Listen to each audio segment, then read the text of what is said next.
Hello everyone, welcome back to another mini vlog. মা মেয়েতে চলে গেছিলাম দমদম মেলায়, কিন্তু এই বছরে এটা সুরের মাঠে হচ্ছে না, এটা হচ্ছে অর্জুনপুর খেলার মাঠে। আর এটা শুরু হয়েছে 20 ডিসেম্বর থেকে, আর এটা চলবে 13 জানুয়ারি 2025 অবধি। প্রথমেই ঢুকে একটা স্টিলের দোকানে একটু হানা দিয়ে আমরা চলে গেছিলাম এই রূপার স্টোরটায়, যেখানে বড় বড় করে লেখা ছিল ফ্ল্যাট 50% অফ। মা দাদার জন্য এখানে থার্মাল দেখছিল, আর এগুলো ছিল 200 টাকা করে। আর জানো এই লেগিংসগুলো কত করে কিনেছি? এক একটা 150 টাকা। কি সস্তায় পেয়েছি কি বলবো, আমার তো কোয়ালিটিটা খুবই ভালো লেগেছিলো। এখনও অনেক দোকানপাট এখানে বসেনি, কারণ আমরা একদম স্টার্টিংয়ের দিনেই চলে গেছিলাম। মা আমাকে বারবার বলেছিল যে যাস না, বাট গেছিলাম। এই যে রূপার দোকানটা দেখিয়ে দিলাম। তারপরে এই দোকানটা সব থেকে ভিড় ছিল, কারণ এখানে যা নেবে সব কিছু ছিল 20 টাকা।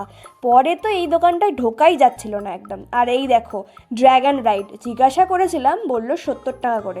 ওঠার ইচ্ছে থাকলেও দেন ভাবলাম আমি নয় খেয়েই চালিয়ে দেবো টাকাটা।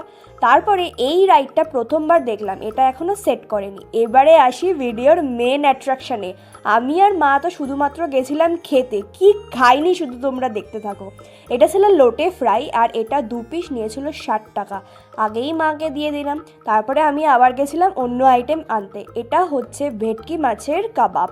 এটা খেতে আমার ততটাও ভালো লাগেনি, কিন্তু আবার মায়ের অনেক ভালো লেগেছিল। তারপর আমরা কিছুটা ব্রেক নিয়ে খেয়েছিলাম মোমো, আর দেখতে গেছিলাম একটু ডান্স প্রোগ্রাম।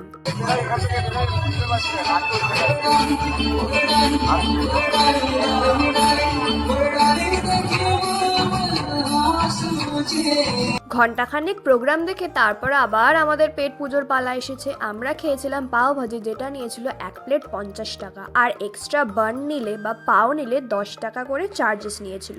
এটাও খেতে বেশ দারুণ ছিল। আর মা আমাকে একটু ভিডিও করে দিয়েছিলাম, আর আমি রিয়াকশান দিচ্ছিলাম দেখো করে। যাই হোক, মুখের পিম্পেলগুলো এইসব খেয়েই হয়েছে, এবার একটু কমাতে হবে।